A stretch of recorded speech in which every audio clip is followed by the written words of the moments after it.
You've recently registered your RYOBI line trimmer online. This video will show you how to easily assemble and start to use it.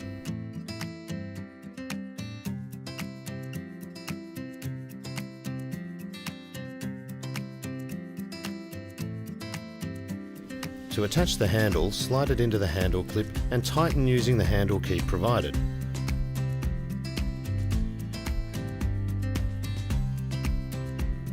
Loosen the handle key to adjust to a comfortable height, then tighten in place.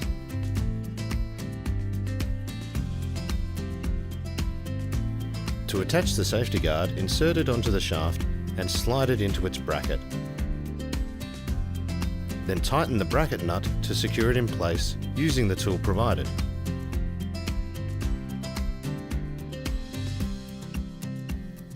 Insert the line head onto the shaft as shown and screw the bump knob into place. To assemble the shaft, insert the bottom part into the top.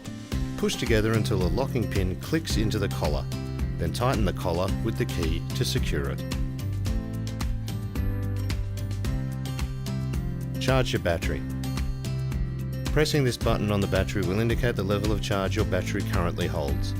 Insert a fully charged battery into the battery port and your line trimmer is ready to be used.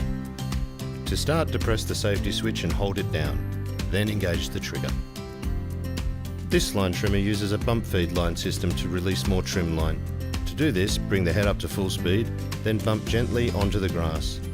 Don't bump the head on a hard surface like the footpath or your driveway, as this may cause damage. For more information about your line trimmer or other RYOBI tools, visit our website. RYOBI, a cut above.